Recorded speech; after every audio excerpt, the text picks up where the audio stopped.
Grace and peace of Jesus Christ with you all. Welcome to our new video about a Berber woman who resisted Islamic invasion in North Africa.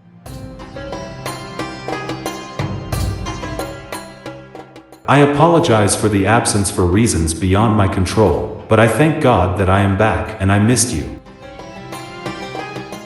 Muslims always sing that the countries that were conquered welcomed the Muslims and did not resist them, but this is not true, as history records that it was intense resistance from the Berbers of North Africa and led by a woman. Let us learn about the story of the woman who resisted the Islamic conquest.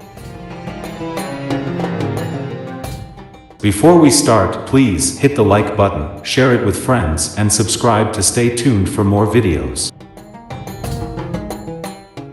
Once upon a time, in the vast landscapes of North Africa, there lived a formidable and resilient woman named Kahina, also known as Dihya. Her story is one of resistance, courage, and the clash of civilizations during a tumultuous period in history. Kahina was born in the early 7th century in North Africa. A member of the Berber people, she grew up in a society with its own rich culture and traditions. The Berbers were the indigenous people of North Africa, and their land stretched from present-day Morocco to Tunisia. Kahina's early life was marked by the beauty of the Atlas Mountains and the endless stretches of the Sahara Desert. The 7th century was a time of great change and upheaval in the region. The Arabian Peninsula, home to the followers of Prophet Muhammad, had witnessed the rise of Islam. The message of Islam began to spread rapidly, and the Arab armies embarked on a series of conquests to bring the newly formed Islamic State under a single banner. The Islamic expansion reached the shores of North Africa, bringing with it a different language, culture, and religion. The Berber people, proud of their own identity and autonomy,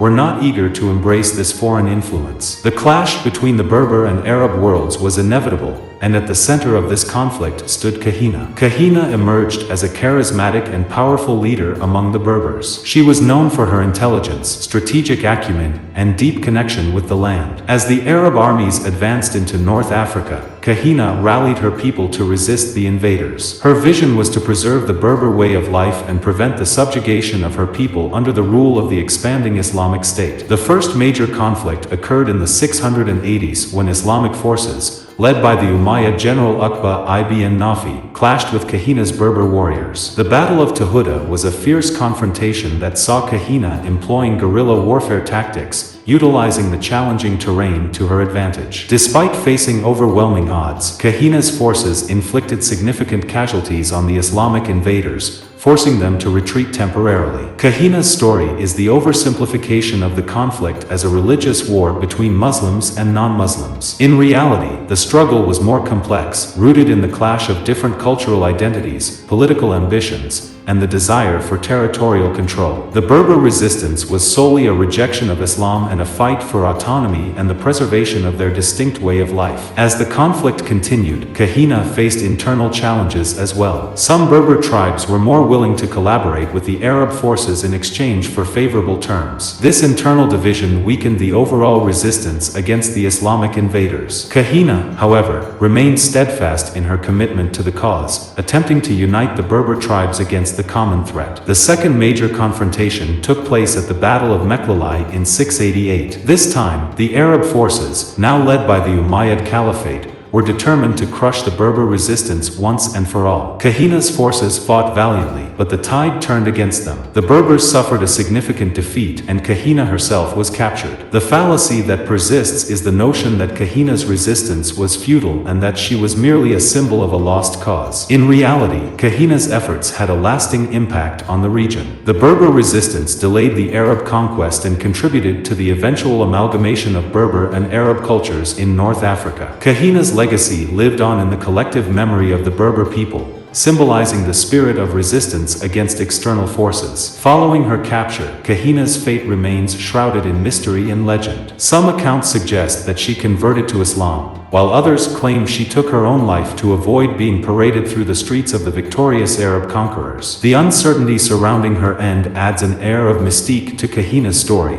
making her a figure of enduring fascination. In the aftermath of the conflicts, North Africa underwent significant changes. The Berber people, while maintaining their distinct identity, became integral contributors to the Islamic civilization that flourished in the region. The Arab-Berber synthesis led to the formation of a unique cultural tapestry that continues to shape the identity of North Africa to this day. The fallacy that Kahina's resistance was solely a Berber-Muslim conflict obscures the nuanced dynamics of the time. It fails to recognize the complexities of identity, culture, and geopolitics that defined the era. Kahina's story serves as a reminder that history is often more intricate than the simplified narratives that emerge over time. In conclusion, the tale of Kahina, the Berber warrior queen, is a captivating chapter in the history of North Africa. Her resistance against the Arab Islamic invasion was a strong rejection of Islam and a courageous stand for the preservation of Berber autonomy. The fallacies surrounding her story highlight the need for a nuanced understanding of historical events, acknowledging the multifaceted factors that shape the course of civilizations. Kahina's legacy endures as a symbol of resilience, cultural pride,